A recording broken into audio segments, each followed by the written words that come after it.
Kevin Noir.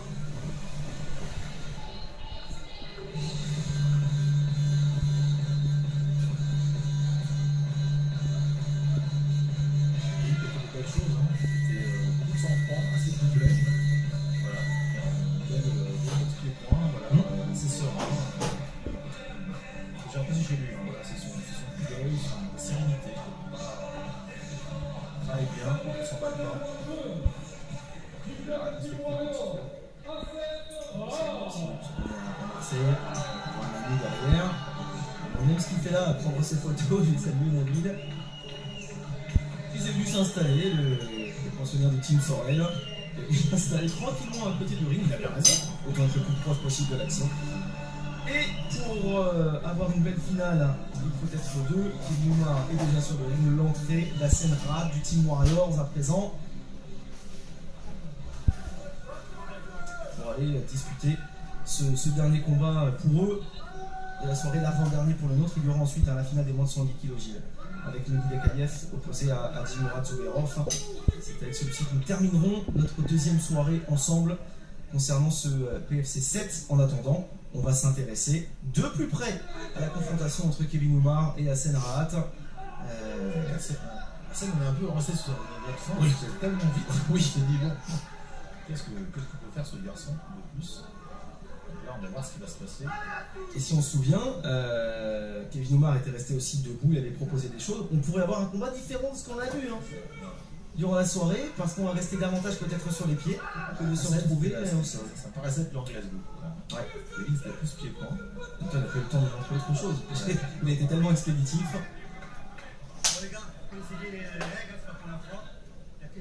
Pas de questions à poser. Non, on a touché les gants.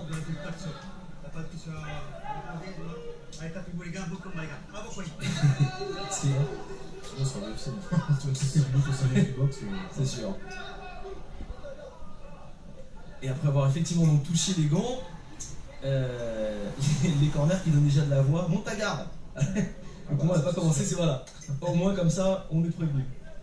On monte les gants. Allez, c'est parti. Cette finale, les moins 93 kg. Kevin Oumar avec le short blanc Hassen Rahat, le short fluo. Et une opposition de style intéressante entre des garçons qu'on a vu debout énormément dans leur demi-finale. On sent qu'Hassen ressemble à une place. Sur la pointe des pieds, boum, pied gauche qui est parti, noir avant, ça jab. Je pense que Kevin il a compris. Attention Kevin, il est plus bas parce que c'est pas une bonne idée. Et surtout ce crochet comme ça qui part de loin, il faut savoir l'envoyer. De toute manière, c'est pas compliqué. Pour quelqu'un qui travaille plus en boxe anglaise, si tu as des sens en résolution là bas, il va travailler en low kick. Parce que voilà, il ne va pas bloquer, il va pas bloquer, et puis deuxièmement, il n'aura pas d'appui pour frapper. Donc, premier réflexe à avoir, c'est le kick intérieur, extérieur. Et ça a fonctionné de la part de Kevin Oumar pour cette première année au sol pour lui. Alors maintenant, on va voir, parce qu'on n'a pas vu tout à l'heure ce que proposait au sol Hassen Rahat. C'est maintenant qu'on va le voir sur cette finale. Je pense que Kevin s'installe tranquillement, 100 kg. Voilà, question de jouer. Il a pris avec une certaine facilité, une aisance, c'est comme d'habitude. Il contre ou qui sort, attention à la tête droite, de la gorge. Et c'était passé en cross-garde pour partir sur la queue. Faut sortir, j'ai compris, la tactique d'Hassen, c'est ouvrir le combat au sol, bloquer et après se faire relever. Attention, c'est le bras. Bien confiant sur Hassen. Un petit peu dans les tables. Il faut saisir des éléments lorsqu'on les a pour soi. En revanche, debout, voilà, attention à ce punch qui peut faire très mal. Il faut trouver la bonne réaction, la très bonne réaction de la part de Kevin Oumar. Montez les mains. Mais c'est un vrai style d'anglaise du côté de Hassen Rahat parce qu'il envoie très peu les jambes. Il a tout me fait mentir là. Ouais, mais un petit low kick quand même. C'est le kick extérieur. On a cherché l'intérieur du côté de Kevin Oumar, ça n'a pas fonctionné. Surtout monter les mains pour le coup. Le front, attention, on peut être trop bas. Non. Allez, tu as positif, mais tu te regardes très sans froid, très contracté, très panique, très technique. À la puissance, hein, à la puissance d'Asenrat naturelle, j'ai envie de dire, pour faire la différence. Attention à la guillotine.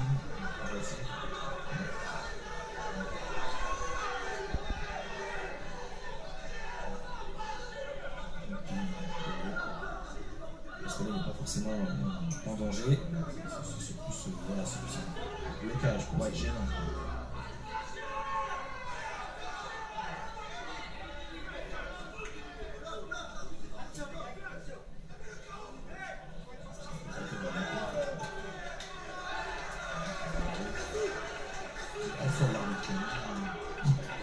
C'est chiant, c'est rapidement. C'est cette soirée, effectivement. Attention au bras d'Assel parce que dès qu'il se met en route.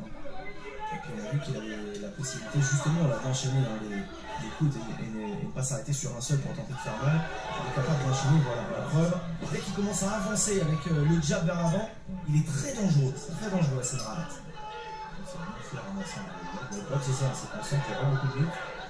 Donc il va se faire à chaque fois contrer au par rapport à Kevin.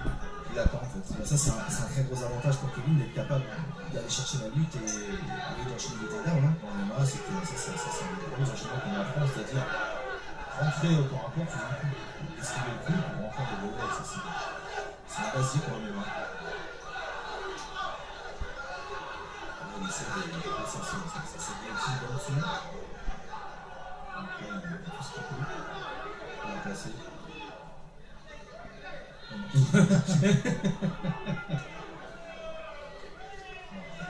Il est dur à passer comme ça. Là, il y avait quand même le bras pris aussi, bien qu'effectivement, ça pouvait être dangereux. On a vu quand même une certaine facilité du côté de Kevin là, hein, sur ce coup-là. C'est toujours un rond qui vient. Faire attention. On dit la boxe de la scène. Oh oui. Ouais, parce qu'elle est vraiment puissante et surtout elle fait mal. Elle touche, ouais. On a vu notamment sur ce crochet gauche. Et allez. Il se fait toujours avec Guillotine de Spro. Scène, il a compris juste une chose. Pour le Spro, il n'en fait pas. Mais voilà, il se dit, dès que je m'attrape en guillotine. Et j'attends. Quel que soit le coup, il arrive. Eh mais c'est un choix aussi parce qu'on a bien compris que la lutte et le travail au sol n'étaient pas son fort face à Kevin Oumar. De se faire relever derrière et de repartir et enchaîner avec le jab, avec les crochets du bras arrière, et ça peut avoir une incidence énorme. La preuve, mais derrière, il peut y avoir quelquefois quelques contres. Toujours un nouveau Bangkok, quand j'ai décidé de se lancer en MMA. Voilà, il devait savoir, je pense qu'il a dû travailler plus sur eux. Le problème qu'il a, c'est qu'il a tellement bien travaillé qu'il faisait parfaitement. Comme personne n'arrivait à la au sol, il fallait rester debout avec après. Et donc là, c'était un gros problème pour tous les combattants qui étaient. Justement, un petit mot sur le retour de Procop. Oui, bon, ouais. C'est assez permanent de faire attention. Même si c'est un immense champion, Le message de Dave Anderson qui t'attend à la Team Quest. Ouais, mais bon, le problème c'est ça. Ouais, mais bon, après, ils sont pas mille non plus, hein, avoir plus de 40 ans et combattre encore. C'est ça, il faut faire attention parce que, encore une fois, on peut dépasser 40 ans avec voilà, il faut s'entraîner toute la journée, il faut avoir une hygiène de vie parfaite, ce que j'imagine Anderson.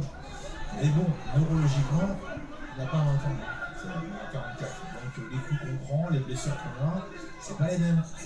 Surtout qu'on peut affronter des gars de 20 ans. Exactement. Donc moi, même si on peut rester fort physiquement, voilà, il ne faut pas se sentir diminué par l'âge. Il faut oublier que voilà, que l'âge c'est un fait réel. Hein. Et puis les séquelles ne seront pas les mêmes. Bien sûr. Pareil, la nature, elle est faite comme elle est faite. On l'a vu hein, sur le combat de Dan face à Moussassi. Non, je vois, c'est ça. Même si pour moi, dans Anderson et un des plus grands champions de MMA, toute génération confondue, c'est vrai. C'est vrai. Il a fait tout le monde, il a le plus gros brawler, le plus gros bagarreur, Silva, Belfort, il a mis tout le monde d'accord. Et puis comprendre qu'à ce jeu-là, c'est lui pas fait. Finalement, avec ce genre de garçon, le plus dur c'est d'arrêter. Hein, est-ce qu'ils le savent vraiment ces grands champions? Parce que c'est j'en parlais avec lui l'an dernier, il a essayé pour 6 combats. Ça s'est terminé, bien joué. Cette fois-ci, c'est passé de la part de Kevin Oumar qui remporte sa finale des moins de 93 kg face à un Senrad qui aura eu pour lui l'ambition d'être percutant et puissant debout, mais qui se fera sanctionner finalement là où il a été le moins performant, c'est-à-dire au sol. On s'en doutait un petit peu. Hein, oui. Moi, ce que j'ai remarqué, mais vraiment, je ne l'ai pas dit, mais bon, ce que j'ai senti, c'est qu'effectivement, je le sentais très spécialisé dans la boxe. Donc, la logique veut que s'il est très spécialisé en boxe, ça veut dire que voilà, il sera moins spécialisé dans le reste. Donc, ça s'est ressenti, on l'a vu, hein, qu'il n'a pas scrollé, qu'il n'a pas travaillé, je dirais, les fondamentaux de défense debout. Le sol, c'est un peu la même chose. Donc, il a misé tout sur la tactique, c'est-à-dire qu'il s'est si j'arrive à bloquer, à défendre au sol, c'est intéressant, hein, du côté de Kevin Oumar, victorieux, triomphant de cette confrontation, c'est au départ la défense.